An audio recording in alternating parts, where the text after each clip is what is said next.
meditation is supposed to be fun. It's not something you do as a grim duty. The trouble with religion as we know it is that it is so mixed up with grim duties. We do it because it's good for you. It's a kind of self-punishment. Well, meditation, when correctly done, has nothing to do with all that. It's a kind of digging the present. It's a kind of grooving with the eternal now. And brings us into a state of peace where we can understand that the point of life, the place where it's at, is simply here and now.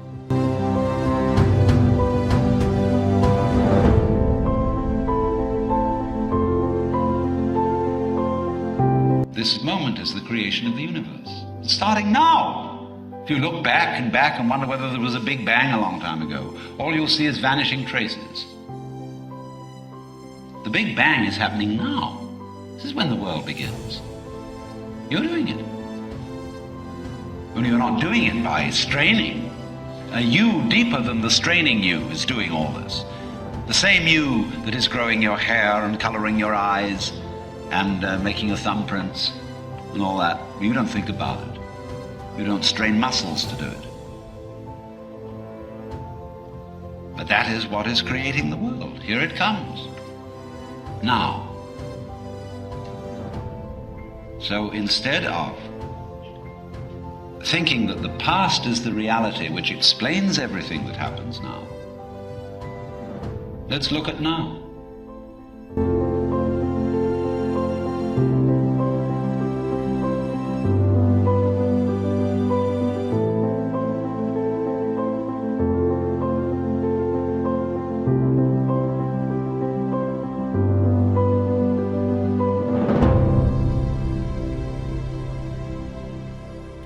On the Fringe with Dan, RadioStyle. Thank you guys for joining for the Law of One. We're going to be doing sessions 41 and 42 today, and kind of exciting stuff that we're going to be getting into. A little bit weird stuff too, and by the way, and I just kind of want to preface, like witchcraft, they're going to talk about this guy that was involved with this, and it's back in the late 70s, early 80s, Ouija boards and witchcraft. It was kind of a cool thing to do. Not something I've ever partaken in. I've read about it, I understand it, and I've actually had an odd number of witches around me in my life throughout different points of my life, even dark witches, mostly white witches, but nonetheless, not something I've ever partaken in, but something I'm kind of exposed to. So don't worry, it's not going to hurt you, and it's certainly not something that I think is heavily germane to the general Law of One material. So just going to throw that out there because that's in session 41. They get into a bunch more density stuff. I love these two episodes because really the reason that I wanted to essentially teach Law of One, and now I'm teach learning, but I wanted to really understand the densities better. This is, to me, one of the most critical parts. Understanding they use colors. It kind of relates to the chakras. I keep talking about how I think the chakras are important. It's something I did a lot of work on when I was younger. And each chakra represents different parts of your life. And so when you understand what's happening to you, and then you're like, why is this happening to me? What is it affecting me? At what level is it affecting me? And that gives you an idea of what energy center it's coming at. And when you can answer those questions, you can actually sort of heal the thing or learn from the catalyst.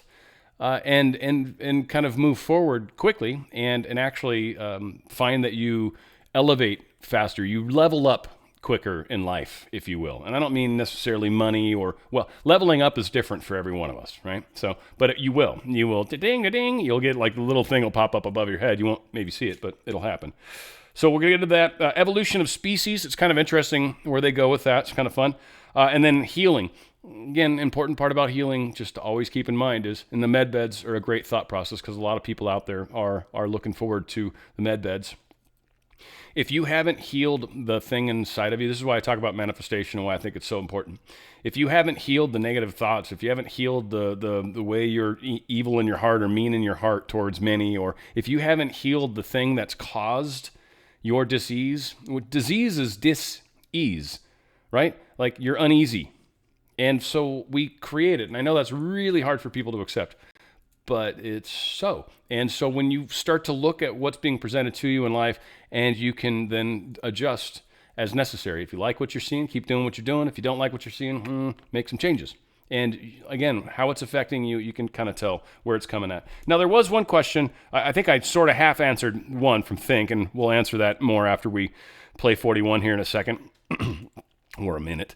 But there was a question from Maggie, and Maggie, this is an awesome question. Question: what about Antarctica and the ice wall and all the many hidden continents? That's not even remotely talked about in the Law of One, probably for good reason. But nonetheless, that has nothing to do with what we're talking about. If that's what you want to talk about, maybe after I finish Law of One, that'd be kind of fun. We can kind of get into stuff like that, and I would have a blast doing that. But that never ever came up in the Law of One, not even once. So not germane. And that's one of the reasons I have with the whole flat earth thing. Like, I don't think it forwards our purpose in life at all. Sure, they've lied to us. They've lied to us about a lot of things. It's funny how many things we'll believe that they've lied to us about, and to say that, the world's one way or another, but you're getting that from another source. Again, it's just, we're all going to get through this, how we get through this. And that's one thing I've kind of come to terms with recently is it's different for everybody, and how everybody's going to find their way to the eye of the needle or the doorway, and whether or not they go through it, I don't know. But it's going to be unique for a lot of us. We're coming at life from our own viewpoint, our own beliefs, and our own structures. Again, I always say I think it's super important to understand, one, the energy centers, how what we experience in our own immediate reality is very much as real as anything's going to ever get. And then outside of like something that you can't even check yourself, like the Antarctic wall, for example. Like I can't go there right now. There is, though, Paul, our boy, actually talked to me about him and I maybe going down there one day. And I'd like that. That'd be fun to go to Antarctica. So we might do that. Who knows? That might be a crazy thing to do. But that all said, we're all coming at this from our own angles. And whether or not that proves anything unique, it's harder. For me, it's more important about what am I thinking? What's happening to me? What am I experiencing? Is it good? Is it bad? Am I actually moving towards the desired direction that my life purpose is? And that's kind of, I guess, the main point of this show, Law of One, is to try to help people with that. That's the teacher of teachers part. It's the guiding your inner light, guiding that inner focus, guiding that inner voice, guiding your conscience, maybe. Who knows? But I think all these things tie together. Again, Maggie, awesome question. And maybe we'll get into talking about that. All set, here is the Law of One, session 41. Again, recorded back in like 1980. But it's right here on the Fringe. The Law of One, session 41, recorded March 20th, 1981. Ra, I am Ra. I greet you in the love and in the light of the one infinite creator. We communicate now. Questioner, I have one question of logistics to start with. I know it's a dumb question, but I have to ask to be sure. There is a possibility that we may have to move from this location to a location 1,000 or more miles from here in the future. Will this have any effect at all on our contact with Ra?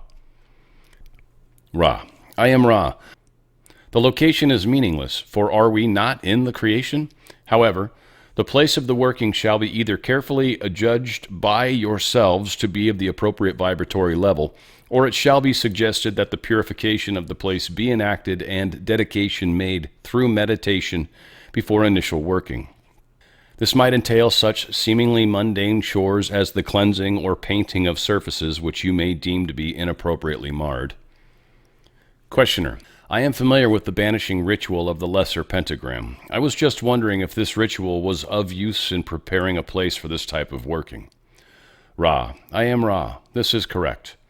Questioner, then generally what you are saying is, even if we moved over 1,000 miles away, if we carefully prepared a place that we found, even though it had been used by others previously, it could be made satisfactory?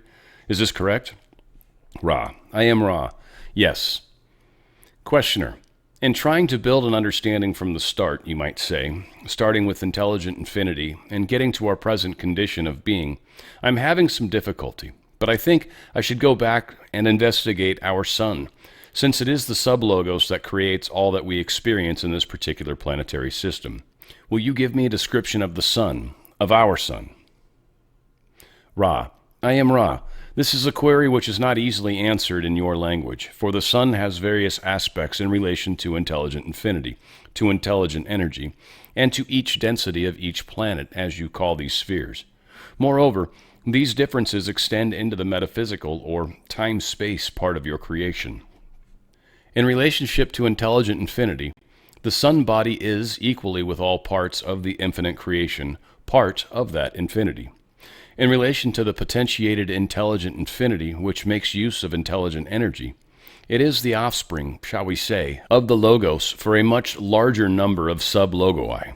The relationship is hierarchical in that sub-logos uses the intelligent energy in ways set forth by the logos, and uses its free will to co-create the, shall we say, full nuances of your densities as you experience them. In relationship to the densities, the sun body may physically, as you would say, be seen to be a large body of gaseous elements undergoing the process of fusion and radiating heat and light. Metaphysically, the sun achieves a meaning to fourth through seventh density according to the growing abilities of entities in these densities to grasp the living creation and co-entity, or other self, nature of this sun body. Thus, by the sixth density, the sun may be visited and inhabited by those dwelling in time-space, and may even be partially created from moment to moment by the processes of sixth density entities in their evolution. Questioner: in your last statement, did you mean that sixth density entities are actually creating the manifestation of the sun in their density? Could you explain what you meant by that? Ra: I am Ra. In this density, some entities whose means of reproduction is fusion may choose to perform this portion of experience as part of their beingness of the sun body. Thus, you may think of portions of the light that you receive as offspring of the generative expressions of sixth density love.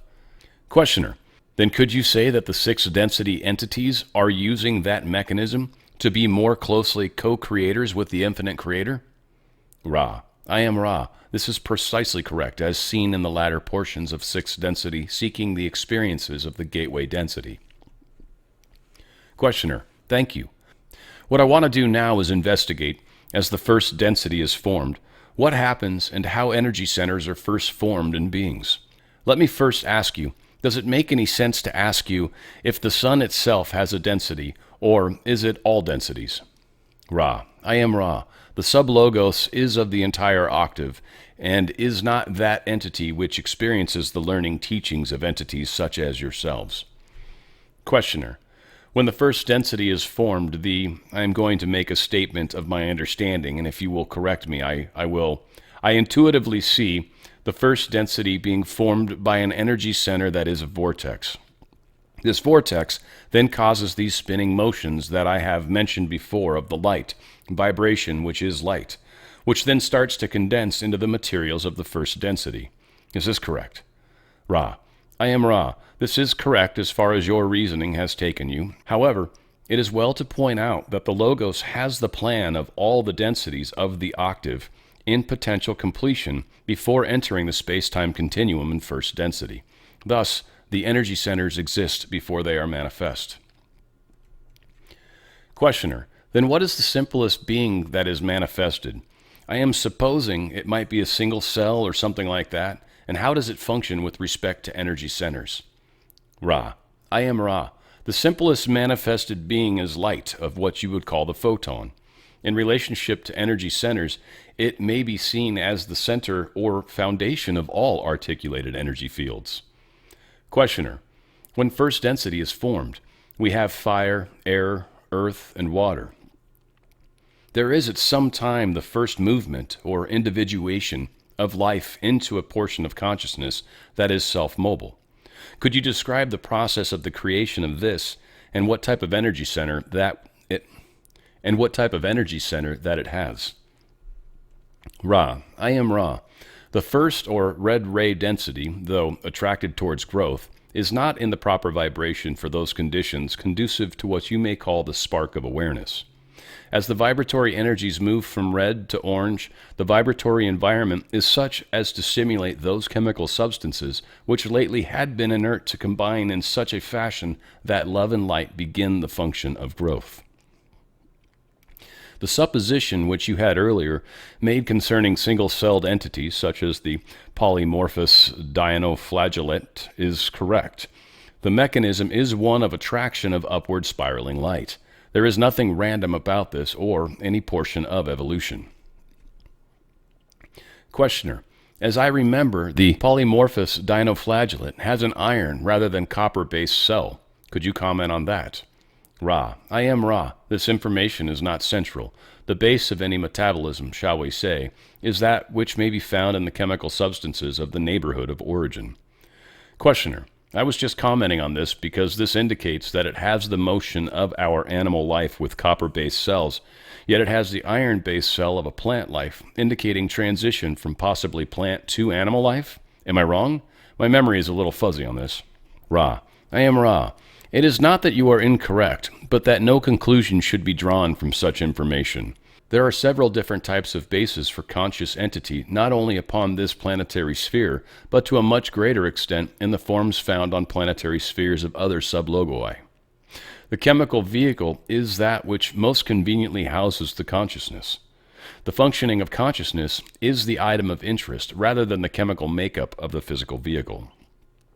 We have observed that those whom you call scientists have puzzled over the various differences and possible interrelationships of various stages, types, and conditions of life forms. This is not fruitful material, as it is that which is of a moment's choice by your sublogos. Questioner: I didn't mean to waste time with that question, but you just happened to mention that particular single cell. Does this polymorphous dinoflagellate then have an orange energy center? Ra: I am Ra. This is correct. Questioner: is this energy center then on a very small scale related to the orange energy center in man? Ra: I am Ra. The true color is precisely the same. However, the consciousness of the second density beginning is primitive, and the use of the orange ray limited to the expression of self, which may be seen to be movement and survival. In the third density, at this time, those clinging to orange ray have a much more complex system of distortions through which orange ray is manifested. This is somewhat complicated. We shall endeavor to simplify. The appropriate true color for third density is, as you have ascertained, yellow. However, the influences of the true color green acting upon yellow ray entities have caused many entities to revert to the consideration of self rather than the stepping forward into consideration of other self or green ray. This may not be seen to be of a negatively polarizing nature, as the negatively polarized entity is working very intensely with the deepest manifestations of yellow ray group energies, especially the manipulations of other self for service to self. Those reverting to orange ray, and we may add these are many upon your plane at this time, are those who feel the vibrations of true color green and, therefore, respond by rejecting governmental and societal activities as such, and seek once more the self.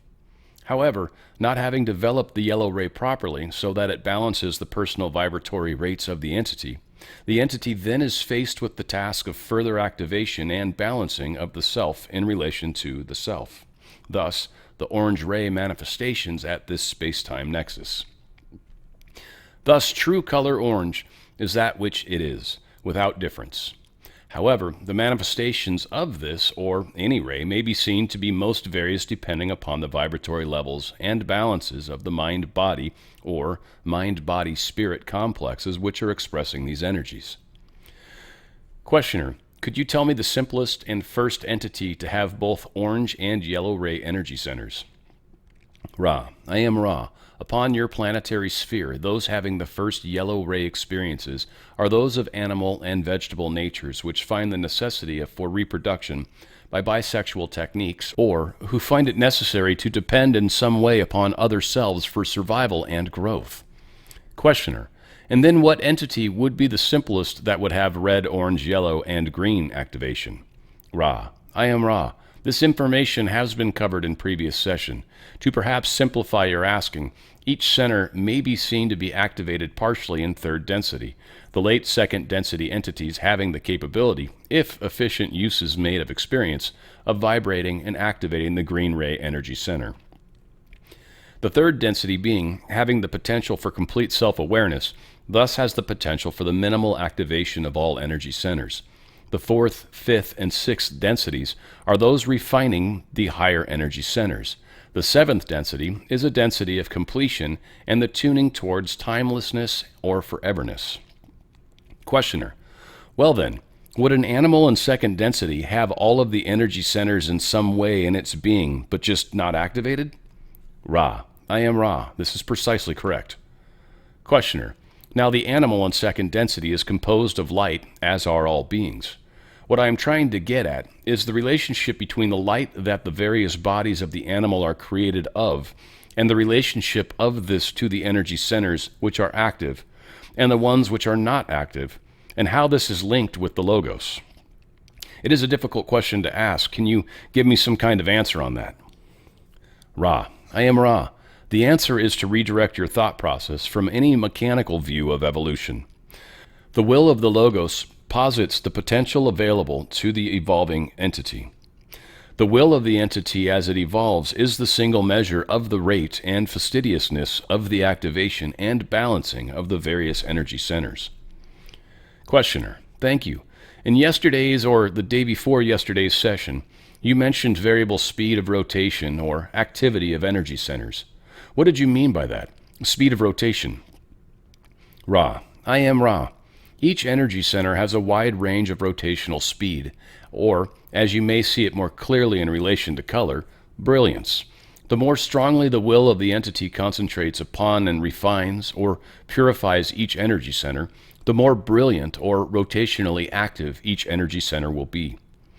It is not necessary for the energy centers to be activated in order in the case of the self-aware entity. Thusly, entities may have extremely brilliant energy centers while being quite unbalanced in their violet ray aspect due to the lack of attention paid to the totality of experience of the entity. The key to balance may then be seen in the unstudied, spontaneous, and honest response of entities towards experiences, thus using experience to the utmost, then applying the balancing exercises and achieving the proper attitude for the most purified spectrum of energy center manifestation in violet ray. This is why the brilliance or rotational speed of the energy centers is not considered above the balanced aspect or violet ray manifestation of an entity in regarding harvestability. For those entities which are unbalanced, especially as to the primary rays, will not be capable of sustaining the impact of the love and light of intelligent infinity to the extent necessary for harvest. Questioner: could you tell me the difference between space-time and time-space? Ra: I am Ra. Using your words, the difference is that between the visible and invisible, or the physical and metaphysical. Using mathematical terms, or does the one you call Larson, the difference is that between speed divided by time and time divided by speed. Questioner: you mentioned in the last session that fasting was a method of removing unwanted thought forms. Can you expand on this process and explain a little more about how this works? Ra: I am Ra. This, as all healing techniques, must be used by a conscious being, that is, a being conscious that the ridding of excess and unwanted material from the body complex is the analogy to ridding of mind or spirit of excess or unwanted material. Thus, the one discipline, or denial of the unwanted portion as an appropriate part of the self, is taken through the tree of mind, down through the trunk to subconscious levels where the connection is made, and thus the body, mind, and spirit, then in unison, express denial of the excess or unwanted spiritual or mental material as part of the entity. All then falls away, and the entity, while understanding, if you will, and appreciating the nature of the rejected material as part of the greater self, nevertheless, through the action of the will, purifies and refines the mind-body-spirit complex, bringing into manifestation the desired mind complex or spirit complex attitude. Questioner: then would this be like a conscious reprogramming of catalyst? For instance, for some entities, catalyst is programmed by the higher self to create experience so that the entity can release itself from unwanted biases. Would this be analogous then to the entity consciously programming this release and using fasting as the method of communicating to self? Ra: I am Ra. This is not only correct, but may be taken further. The self, if conscious to a great enough extent of the workings of this catalyst and the techniques of programming, may through concentration of the will and the faculty of faith alone cause reprogramming without the analogy of a fasting, the diet, or other analogous body complex disciplines. Questioner, I have a book, Initiation, in which the woman describes initiation. Are you familiar with the content of this book? Ra, I am Ra. This is correct. We scan your mind. Questioner, Jim has read the entire book. I have only read part of it, but I was wondering if the teachings in that book with respect to balancing were your teachings, Ra's teachings. Ra, I am Ra. This is basically correct, with distortions that may be seen when this material is collated with the material we have offered. Questioner, why are the red, yellow, and blue energy centers called primary centers? I think from the previous materials I understand this, but is there some tracing of those primary colors back to intelligent infinity that is more profound than what you have given us? Ra, I am Ra. We cannot say what may seem profound to an entity. The red, yellow, and blue rays are primary because they signify activity of the primary nature. Red ray is the foundation. Orange ray, the movement towards yellow ray, which is the ray of self-awareness and interaction. Green ray is the movement through various experiences of energy exchanges having to do with compassion and all-forgiving love to the primary blue ray, which is the first ray of radiation of self regardless of any actions from another. The green ray entity is ineffectual in the face of blockages from other selves. The blue ray entity is a co-creator. This may perhaps simply be the restatement of previous activity, but if you consider the function of the Logos as representative of the infinite Creator in effectuating the knowing of the Creator by the Creator, you may perhaps see the steps by which this may be accomplished. May we ask for one final full question before we leave this working? Questioner, this may be too long a question for this working, but I will ask it, and if it is too long, we can continue it at a later time. Could you tell me the development of the social memory complex Ra, from its first beginnings, and what catalyst it used to get to where it is now in activations of rays? Is this too long a question?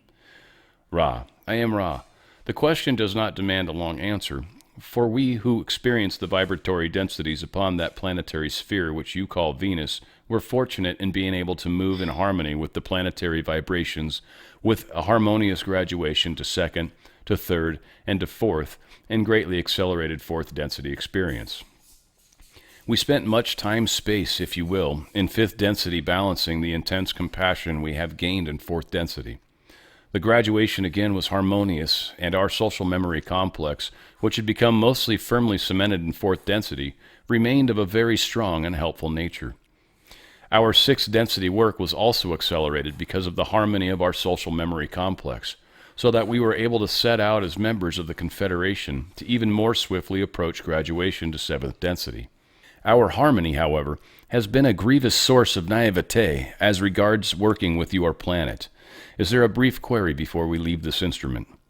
Questioner, I'll only ask if there's anything that we can do to make the instrument more comfortable or improve the contact. Ra, I am Ra. All is well. I leave you, my friends, in the love and in the light of the one infinite Creator. Go forth, therefore, rejoicing in the power and the peace of the one infinite Creator. Adonai.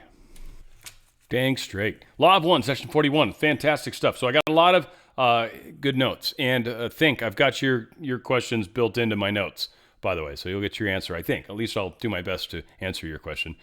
Witchcraft versus visualization. So I just kind of wanted to talk really quickly about this. Witchcraft, like I've said, I've known a lot of people. I've been involved with manifestation, which to me, there's a line. And there's a difference between understanding how visualization works on this planet and how visualization works within your own life and how that is. And that's something you can play with. And I think it's where we should be 100%. Okay.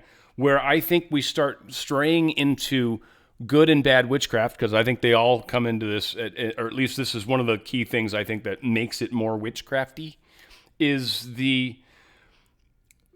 when they get into ritualized stuff, when they do very specific symbologies and they do things with those symbols, now you're very much doing spells, very much doing witchcraft, very, very, very much. Now, if you're doing it to make some sort of positive thing happen to yourself, generally speaking, that's considered white, or good for nature or whatever. That's generally considered like, the white witches and stuff like that.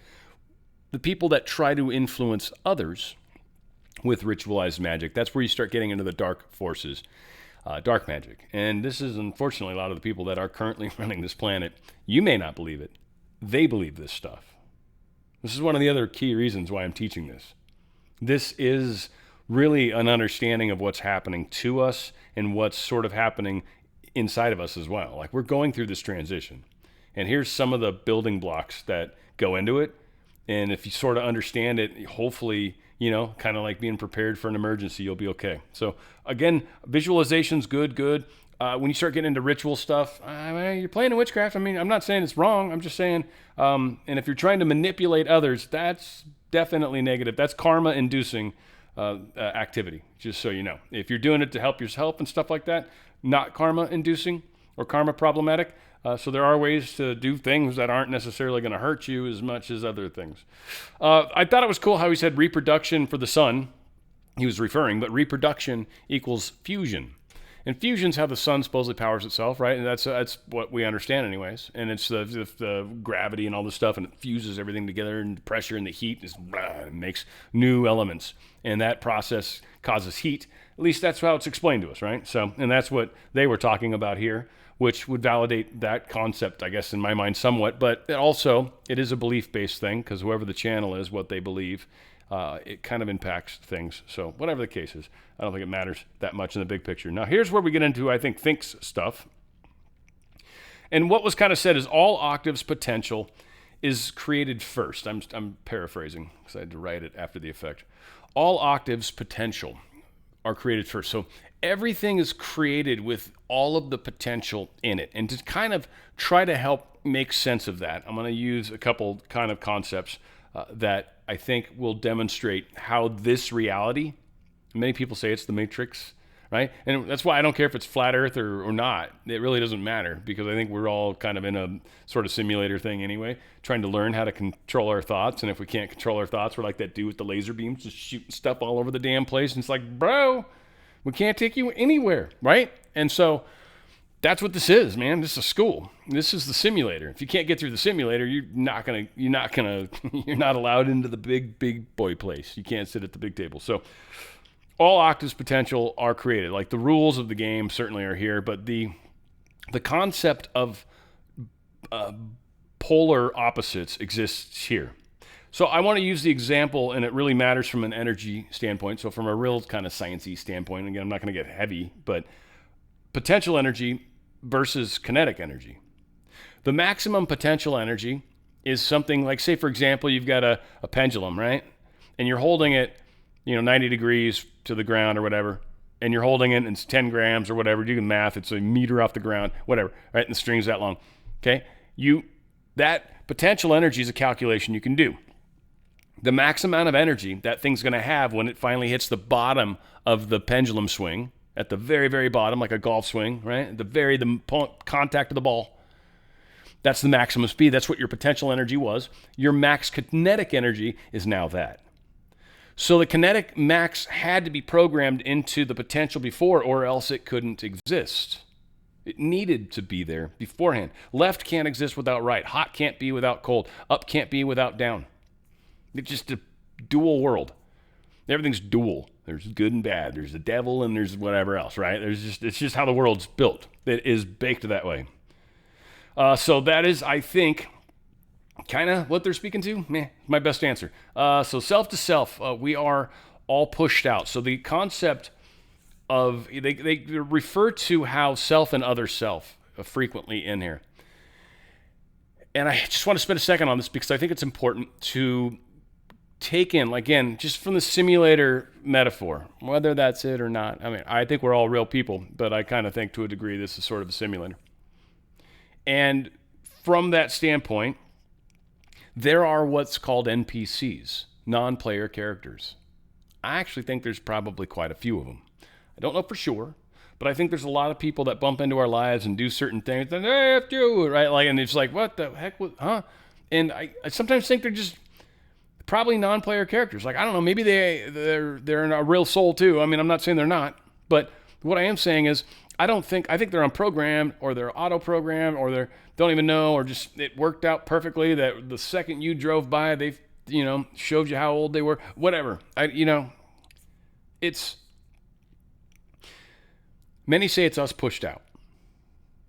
It's us projecting out on the world, so we'll see things or interpret things. Like, I'm sure I say things frequently that many of you take just from an array differently. Like and I get different emails on the same thing. I'm like, wow. Like, you can it's just, it is. It's same information, same exact thing, and a lot of people take things differently. We all have different filters. We all kind of process the world differently. Certain things take us off, don't take us off. Like, it's complex, it's fun. So, kind of something to keep in mind. All right, green ray is key. This is something that is sprinkled throughout. This is why I think the dimensions are so important, our densities, I should say. Fourth density is the heart chakra, heart density. It's loving. It's the concept of just appreciating something outside of ourselves, like just it. Like, it's the ability to remove ourself from the equation. People talk about narcissists, all about them. Yeah, and that's where they're operating, is the first three chakras, not to the fourth. They don't make the leap. They can't. It's all about them. And so they'll become masters of the the red, orange, yellow. Really, the orange, yellow. They'll become masters of those two areas, and they'll experience all sorts of power and catalysts around that. And just the whole dilemma. I mean, I think we've all known many narcissists, and that's generally somebody that's very service to self oriented. That's, someone had asked me in an email, like, do you know of any teachers that teach how to be service to self? I know this guy, or I think it might have been her husband or something. And I'm like, not what I teach, not what I'm here to teach, because I don't think that's what the Earth's going to be. But yeah, basically, how to be a better narcissist. I think I might have even what I said in the email. So that green ray is key. Getting to the love, getting outside of self, getting that, because that's what the next density is. If we haven't been able to accomplish that, then that's probably however this, shifting, splitting works. I don't know. But that'll be, I think, one of the key ingredients. And then there's certainly steps above that, blue ray and violet. Might as well cover that right now. But violet's your fingerprint. The violet ray is your fingerprint. It is all your colors kind of tied together. And it is your fingerprint. So everybody's got a unique violet ray, and that's your crown chakra, what it's basically shooting up to your higher self. I don't know if directionally it even matters, but it's basically where it seems to go from all intents and purposes. Evolution is not mechanical, something they talked about too, which I thought was very funny. So we talk about, I don't know if you guys have heard any of the stuff about, the Elohim or the Anunnaki, right? That Enlil and Enki or whatever, like, supposedly messed with our DNA. Now, when you look historically, there is a missing link. There's this giant evolution that happened in mankind that we don't have any sort of records of. There's all sorts of discussions about it, and many people even could go so far as to say, from a lot of the original Hebrew text, the Garden of Eden actually sounds very much like where that genetic laboratory might kind of have been. And so, again, a thought process, not trying to get anyone to think anything. But the idea that we've been genetically modified could have been less from the standpoint of somebody literally going into a laboratory and like shaking beakers and, test tubes and stuff, but literally the concept of thought form. I don't know if any of you have ever had pets. One thing that's kind of fun about this in the densities, because second density creatures are animals. But the second an animal starts to realize it's separate from other things, like it's itself and it's aware of that, and it's aware that there's a you and there's a me. The second it figures that out, it's now third density. So many of our pets, many of our dogs and cats, you have helped them be able to graduate to third density. They're now going to get to be people because of you. So that evolution came from the thought, came from you just being with them and loving them and having that experience with them. And through that experience, they were able to identify that separation that needed to happen for them to evolve. It's not mechanical necessarily. It can happen from a thought form kind of standpoint, which I think a lot of the UFOs are, frankly, the ones from other places. But I don't want to get off on a total tangent yet anyways. Catalysts, let's see. Catalysts evolve us. They make us better. They make us whatever we want to be. Let's put it that way. And they can be gold if we learn to appreciate them. So the catalyst, like a lot of people are afraid to make mistakes. I don't ever want anything to ever be, I don't ever want to be wrong. The fear of ever doing anything like to punch a hole in the bubble or to, learn what's up, you never grow, you never expand, you never figure out what's outside of your little teeny bubble right now. Like unless you like push out the boundaries a little, and you're like, oh, people can't hear me as well. I'm a little closer to the other side of the screen. Oh, this is different, right? Like, and just a stupid analogy, but you expand. And as you do that, you start to take in other perspectives, other concepts, other things. It's a powerful part of our evolution. And again, what we're going through. So again, catalysts are good stuff. If you try to enhance it or want to enhance it, you can do I call it I am stuff, which is funny because it's something I'm not even 100% sure. Totally. The concept of I am is powerful because you're using the power within oneself, and many would purpose it back to the name that Yahweh gave to Moses when he was on the mountain, right? He's like, "Who are you?" And he's like, "I am that I am. It's me. It's yo, hello, peace." Right? And so that concept of using that, when you invoke that, when you say that, you're kind of using that image and likeness concept from your own self, and you're sort of pushing that out to the world. And that's actually a powerful thing. So when you make bold statements like I am a master or I am amazing at something, you will open up doorways to that direction. Now, if you fail to go through them, it'll collapse and crush. But if you're actually literally interested in doing that, shit will start to open up, and you'll be like, and you'll take step after step after step. And like 10 years later, you'll look back and you'll be like, oh, and you'll trip out. So again, not something I necessarily recommend. It's not an easy path, but many have done it. Quick on the speed versus time versus speed. I don't know. The one thing that popped into my head anyways that I thought was relevant. Speed versus time is velocity, right? Speed versus time. So your velocity, your movement versus time. When the other one was T over S, time over speed, which I think is what they're doing. That is from the standpoint of, it's like, think of you're doing hours per mile, right? Like slow, like a glacier, right? And it's that slower movement. It's that longer term. It's that kind of mellow part within our same evolution. It's the part that hasn't gotten all fuzzy and weird like the Richter scale, but, I wonder if he's ever here. Mr. Billy, the inventor. I love that guy. All said, he is, we got the faster pace, which is the S over T, the speed over time, the, like, bam, bam, bam, bam, bam, things tend to happen. I got a meeting in 15 minutes. Like, we've got this different sort of faster paced experience. Both are happening simultaneously. The one that we're generally focused on is more of the S over T, or the speed over time. And the one that we're less cognizant of, and that's the one that's probably more tied to our soul, when you die and stuff, is the other one, because it's like a lot slower. It's like, I got time to chill here if I want, and if not, I can hop back in and do some S over T. So there we go. Primary colors. This was just the one final thing. Man, already long, but whatever. Primary colors. They talk about the primary chakras because of the primary colors. So red, yellow, blue are the primary colors in art. And what I thought was beautiful about that is it's like in our world. It's the rules in our world. All the colors come from these primary colors. You can mix them in any sort of different ways, and you get all the different colors. It's, red, yellow and blue makes green, right? That was always the big thing with the Ziploc bags back in the day, right? That was great marketing too, by the way. Yellow and blue makes green. And it does. You add those two colors together, and it creates green. So the primary colors, the primary chakras, your fifth chakra, your communication. It's who you present yourself as, really, to a large extent. But your red chakra is very important. It's your root. It's just who you are. It's your sexual nature. You got to keep yourself alive.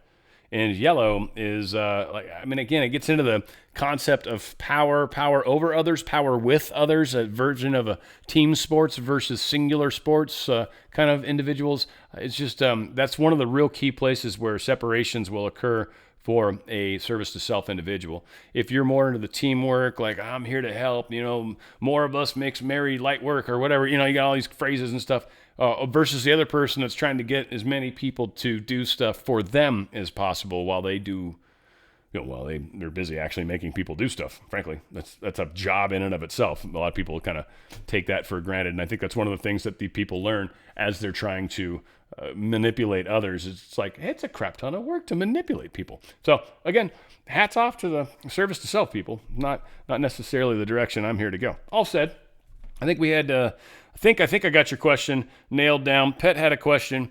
Can breaking a bone be a catalyst? Yes, always.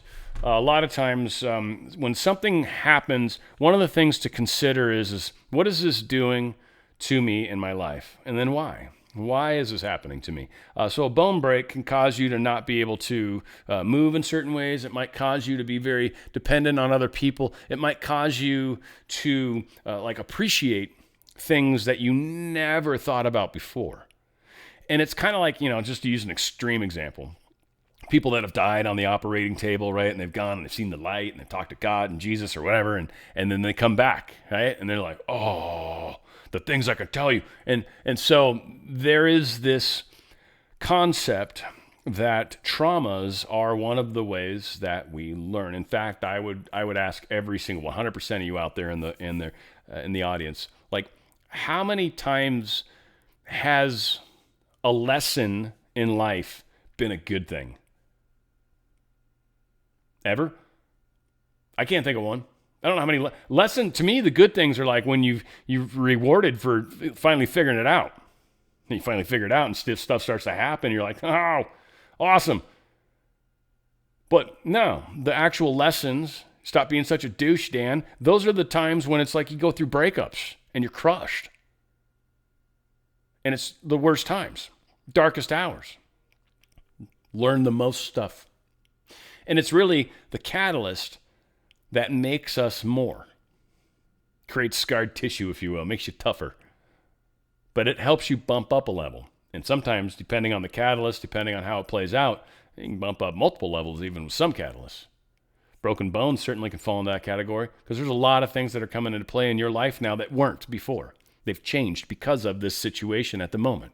The slowdown, the healing, now you're more, time over speed, right? Everything's like ridiculous. Can't even button your own pants anymore or whatever. I don't know what you broke. So great question. Great question. Love it. Let's hop into session 42. Again, this one kind of gets into how balanced and unbalanced.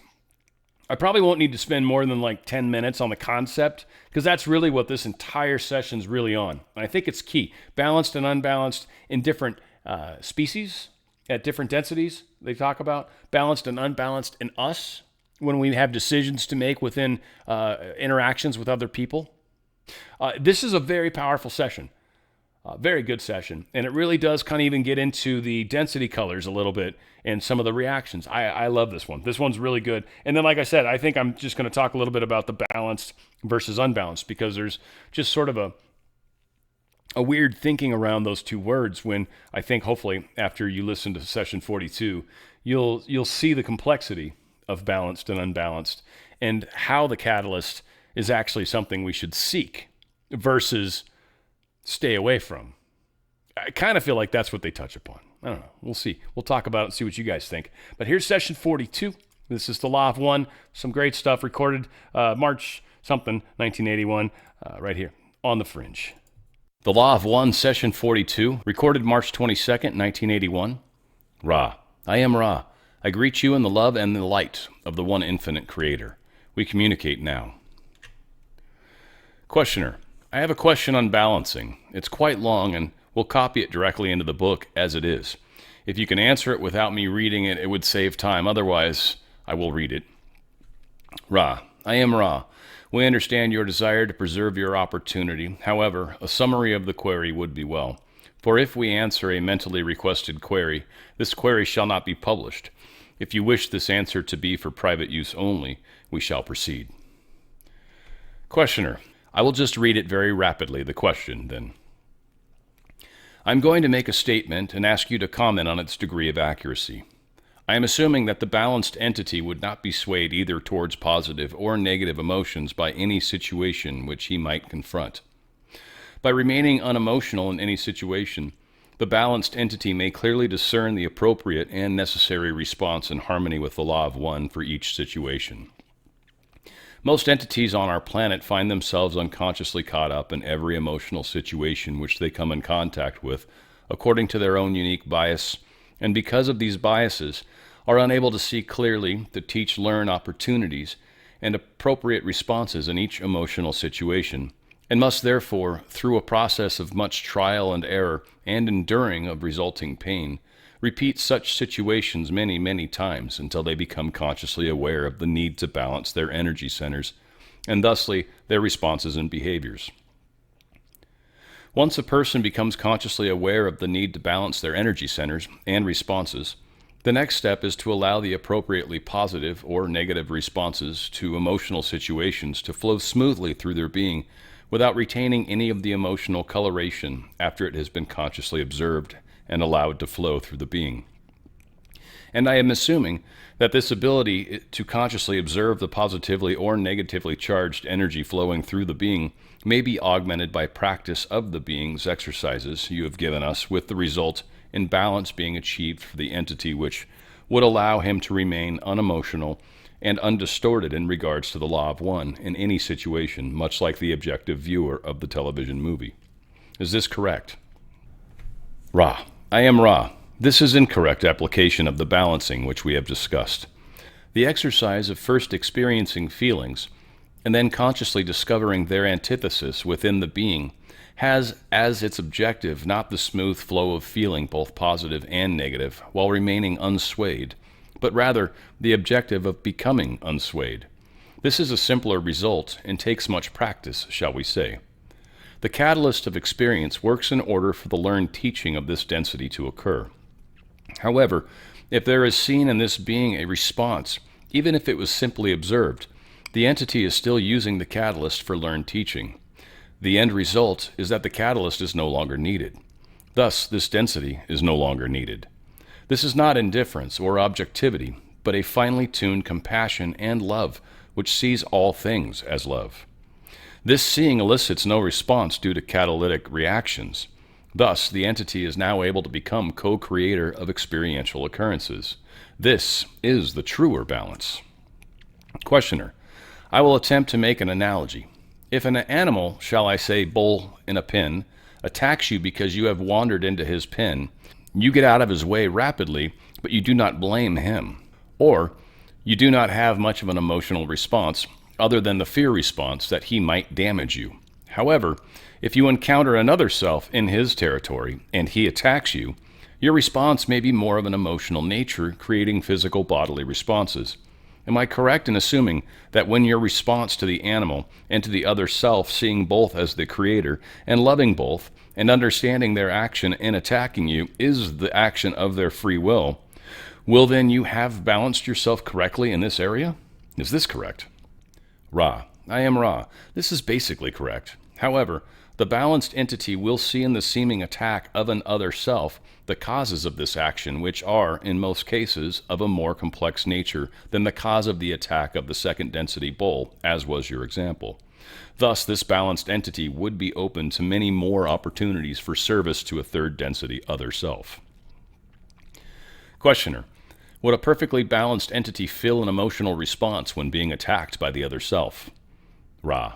I am Ra. This is correct. The response is love. Questioner. In the illusion that we now experience, it is difficult to maintain this response, especially if the entity's attack results in physical pain. But I assume that this response should be maintained even though physical loss of life or extreme pain. Is this correct? Ra. I am Ra. This is correct, and further is of a major or principal importance in understanding, shall we say, the principle of balance. Balance is not indifference, but rather the observer not blinded by any feeling of separation, but rather fully imbued with love. Questioner. In the last session, you made the statement that we, that is Ra, spent much time, space in the fifth density balancing the intense compassion gained in fourth density. Could you expand on this concept with respect to what we are just discussing? Ra. I am Ra. The fourth density, as we have said, abounds in compassion. This compassion is folly when seen through the eyes of wisdom. It is the salvation of third density, but creates a mismatch in the ultimate balance of the entity.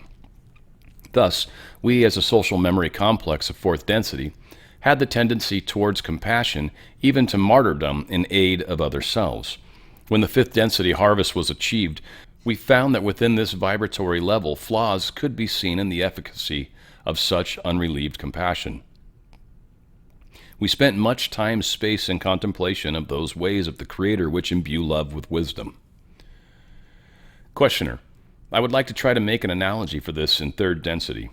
Many entities here feel great compassion towards relieving the physical problems of third density other selves by administering to them in many ways, bringing them food if there is hunger, as there are in African nations now, bringing them medicine if they believe they require administering to them medically, and being selfless and all of these services to a very great extent. This is creating a polarization or a vibration that is in harmony with green ray or fourth density. However, it is not balanced with the understanding of fifth density that these entities are experiencing catalyst, and a more balanced administration to their needs would be to provide them with the learning necessary to reach the state of awareness of fourth density than it would be to administer to their physical needs at this time. Is this correct? Ra: I am Ra. This is incorrect. To a mind-body-spirit complex which is starving, the appropriate response is the feeding of the body. You may extrapolate from this. On the other hand, however, you are correct in your assumption that the green ray response is not as refined as that which have been imbued with wisdom. This wisdom enables the entity to appreciate its contributions to the planetary consciousness by the quality of its being, without regard to the activity or behavior which expects results upon visible planes. Questioner: Then why do we have the extreme starvation problem generally in the area of Africa at this time? Is there any metaphysical reason for this, or is it purely random occurrence? Ra: I am Ra.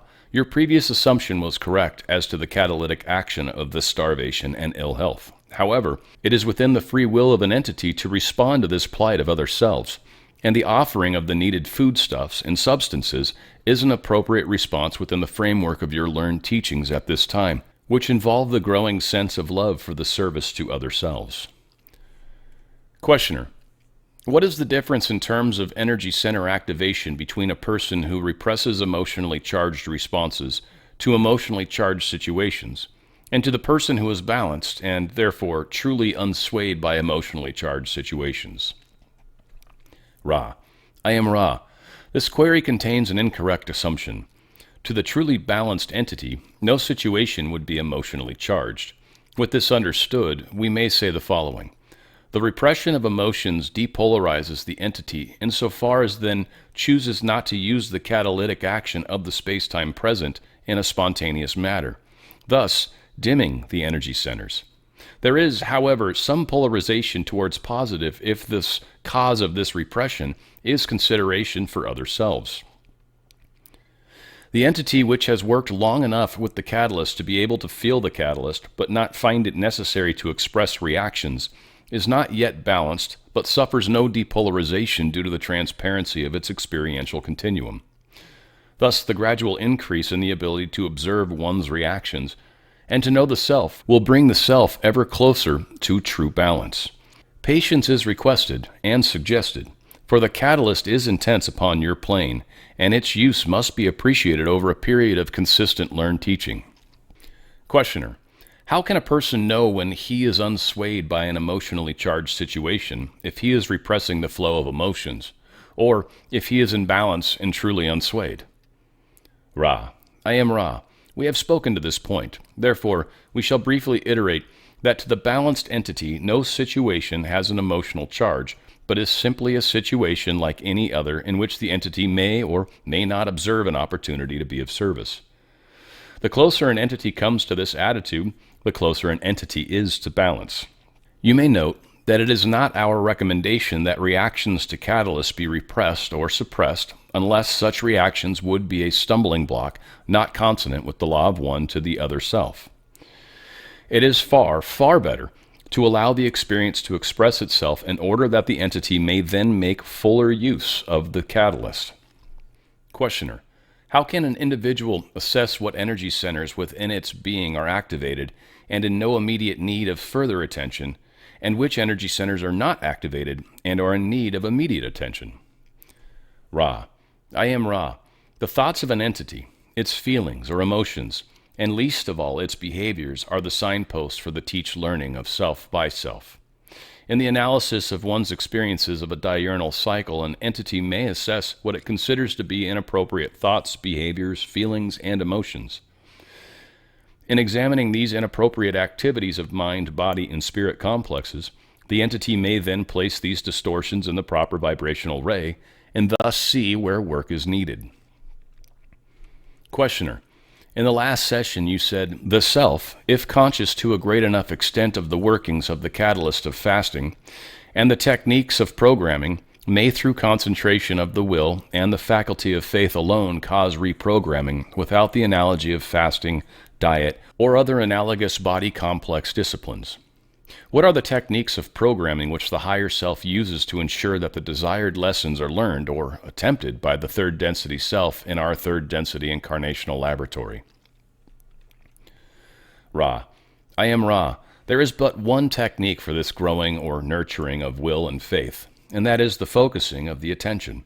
The attention span of those you call children is considered short. The spiritual attention span of most of your peoples is that of a child. Thus, it is a matter of wishing to become able to collect one's attention and hold it upon the desired programming. This, when continued, strengthens the will. The entire activity can only occur when there exists faith that an outcome of this discipline is possible. Questioner. Can you mention some exercises for helping to increase the attention span? Ra. I am Ra. Such exercises are common among the many mystic traditions of your entities.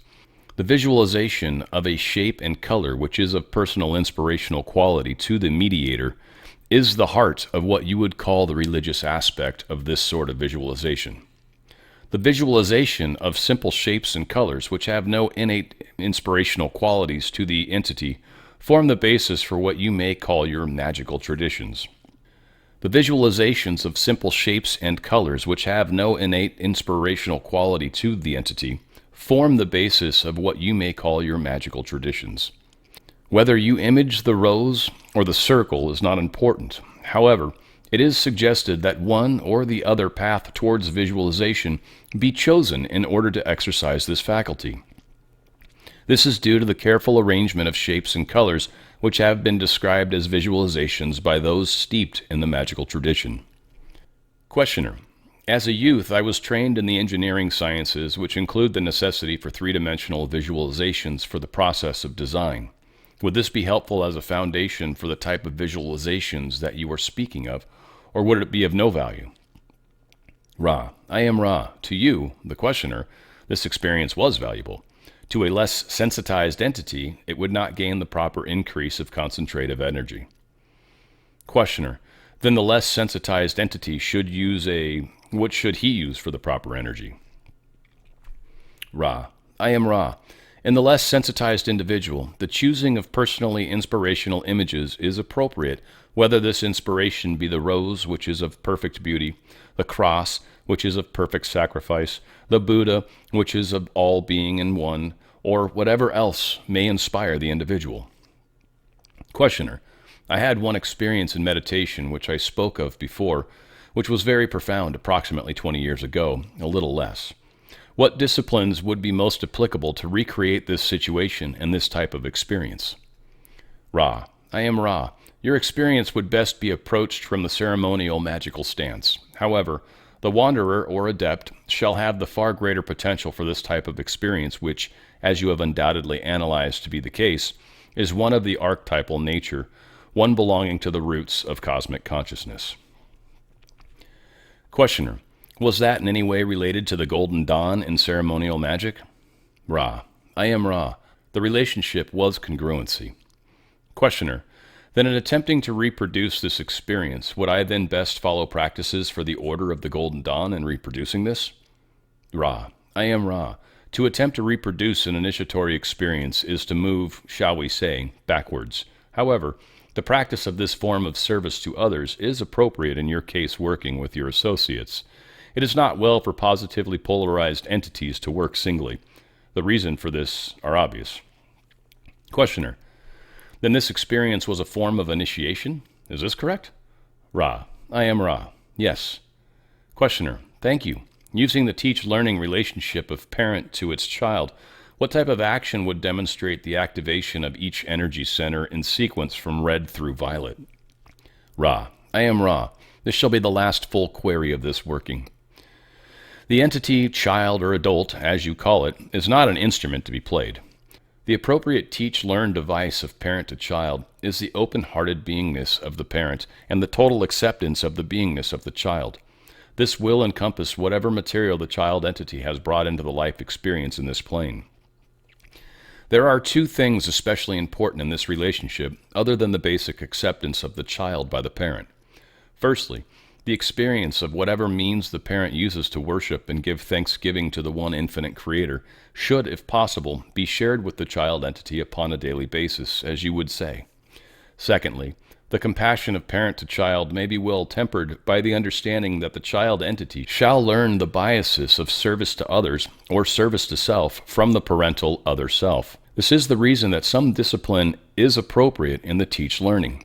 This does not apply to the activation of any one energy center, for each entity is unique, and each relationship with self and other self doubly unique.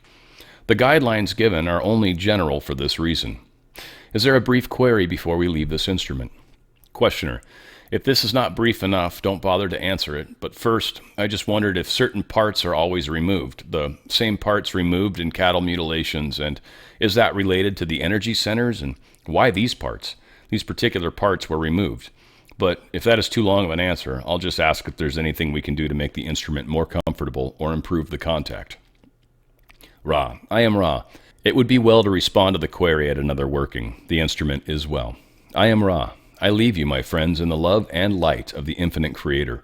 Go forth, then, rejoicing in the power and the peace of the one infinite Creator, Adonai.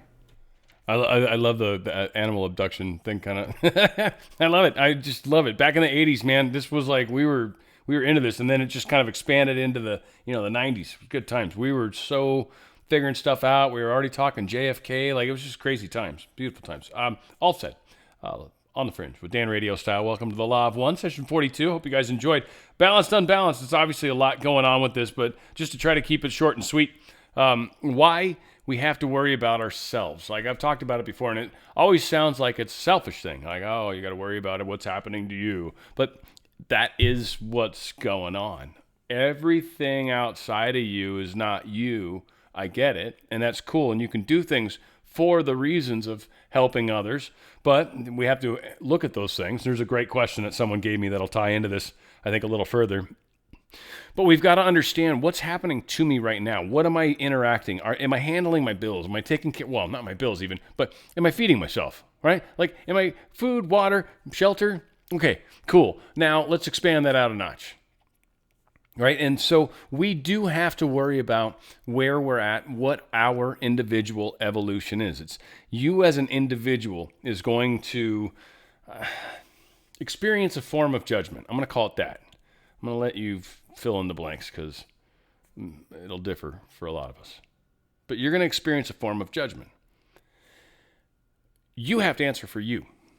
Doesn't matter how many checks you wrote. Doesn't matter how many ungrateful things you did. It matters what you did. What you did. What you diddy do. Right? Did you go out of your way for people? And so we'll get to experience sort of flashbacks of some of our past experiences in life, and we'll get to relive them, but through the other individual's eyes, or we'll get to see what our inaction caused. I mean, it's just a lot of things, and you'll feel a great deal of remorse for the choices we've made. And this is why we, try again always. So coming here and the reaction from other people, it's a catalyst. It's we come here to kind of deal with ourselves, make ourselves better, and then we go out into the world and we're like, try to, interact with others around us. We go down to the Starbucks or whatever and have some coffee and be like, oh, you too? Yeah, the sports? Yeah, I know, that team's crazy. The first round draft pick. Whoa. I have none of these things. I have any idea what I'm talking about. And so we just interact. And then we come back home into our domicile or come back into our family where we're constantly bombarded by food flying across our heads, right? And we go back into that other place. Or I guess at some point at night, somebody gets to finally fall asleep for 2 hours. Right? Mommy, I don't feel good. Bye. Right? I don't even know how your parents do it. I feel like you could sell the kid. I'm just kidding. Just kidding. That's wrong. It's wrong to say. Action, reaction. It is what life is. And learning that as an individual, what my individualistic actions are. It doesn't matter if I'm being selfish or not selfish. My actions cause reactions. And when we accept that and start to pay attention, you'll be amazed at where you can go. 1980, it's funny. They're doing this in 1981, whatever, it doesn't matter. Africa, still starving. Still starving after 45 years. I feel like that should be on a t-shirt. How is it that the case, right? In fact, it's so bad now, it's war-torn. And so these people are fleeing and trying to immigrate into other countries, and that's causing interesting experiences. So, wow. Funny how the world's not changed, right? And why is that? Because we haven't focused on a solution. I think a lot of us just blindly maybe wrote, like, one of the richest generations on this planet's ever existed has more or less come and gone. And we didn't solve a lot of the problems that we really, I think, set out to solve. And I think we're coming to the end where we've kind of got to dial that in or figure it out, or we're too dispersed to make it, right? I don't know. I feel like I went off on a weird... Whatever. I have some great questions. A couple questions. No, one. We'll see if more come in. I'll give you guys, that's your challenge right there. Challenge. Common question. Sheila Linus here. Question. Would you say that the true compassion comes from a place of deep internal stillness or balance within the self? Similar to like mirror work, she's saying. And so I feel like your question's a very awesome question. And I want to spend a second or two on it. So compassion is really one of the questions I have. If somebody's hungry and starving and you can tell they're starving, and you hand them some food or maybe even some money to be able to get some food, you know that they're actually going to get food, the thing that you're actually offering help for. You're being compassionate, I would assume. Maybe I'm misreading the word. But there's also the opportunity that somebody's an alcoholic. Somebody's maybe doing drugs. And they're asking you for $20. And you know who they are. They've asked you 14 times already this week. And still don't remember you. By giving them $20, are you being compassionate? Are you fueling or helping something that's maybe not positive for that individual? Where's the compassion? What is the compassion? What is compassion? Now, again, from a service to self versus service to others, very different answers, by the way, on that equation. From the standpoint of a homeless person, it's not just black and white. And I think a lot of people like to try to make it like it is. So I give my little bit of money and I walk away and I turn my back and I feel good. I did something. But have we? Again, they were talking about Africa starving in 1981, and it was already a thing. I mean, it was China too back in the 50s. I think people in China are starving. I don't know. We always have some country where there's starving people, but apparently there seems to still be starving, warring people in Africa today in 2025. Why is that? Shouldn't be.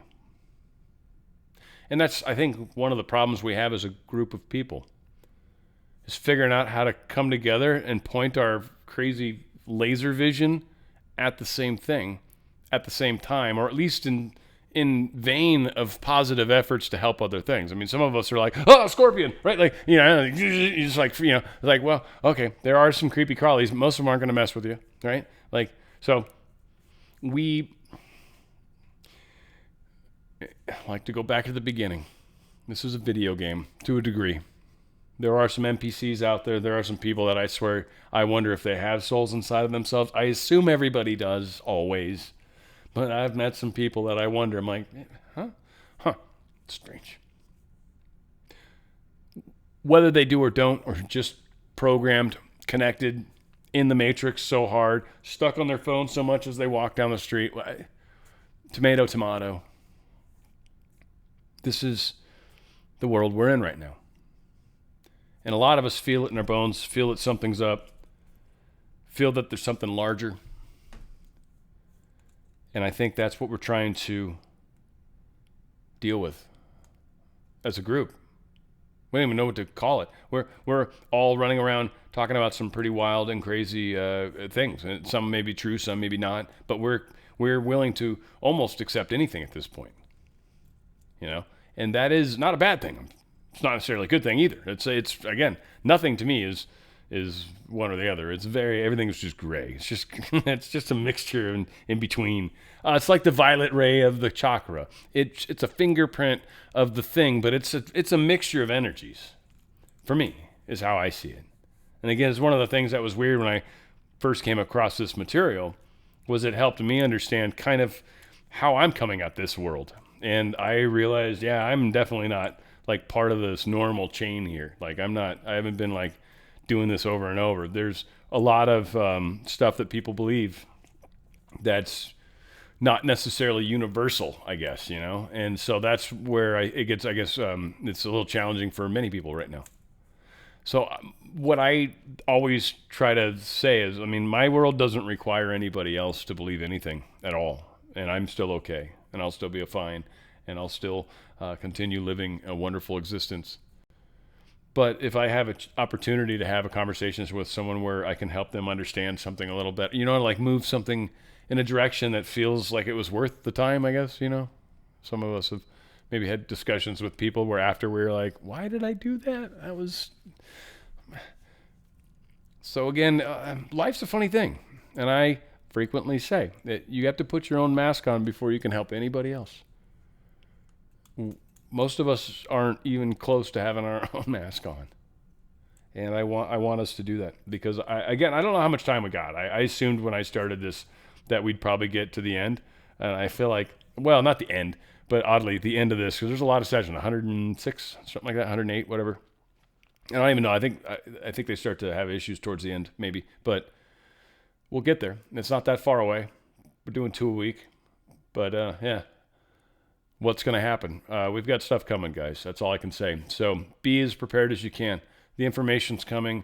I'm doing my best to help. You guys are awesome ripplers. You're the best ripplers I know. It's one of the reasons why I think many of you are here.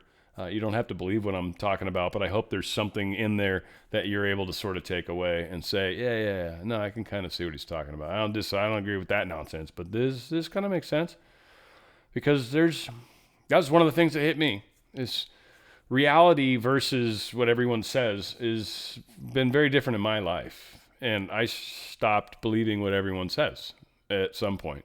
And that was really when I started waking up, I guess, you know, and just that became a large experience that, you know, like a lot of you guys are very micro tuning into like 9/11 and stuff right now, or JFK even, because you're freshly awakening and you're like, oh my God.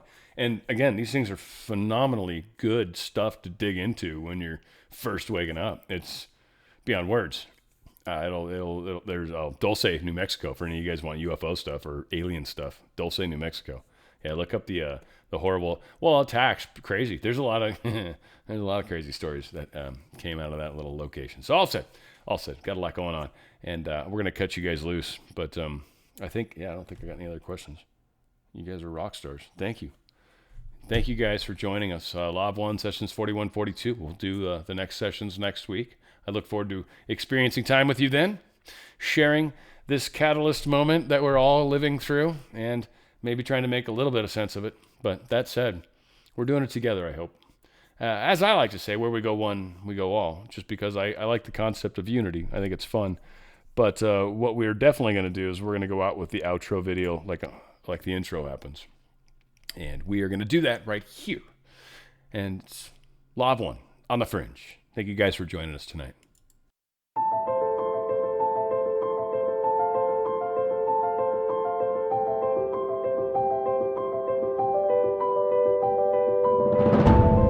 meditation is supposed to be fun. It's not something you do as a grim duty. The trouble with religion as we know it is that it is so mixed up with grim duties. We do it because it's good for you. It's a kind of self-punishment. Well, meditation, when correctly done, has nothing to do with all that. It's a kind of digging the present. It's a kind of grooving with the eternal now. And brings us into a state of peace where we can understand that the point of life, the place where it's at, is simply here and now.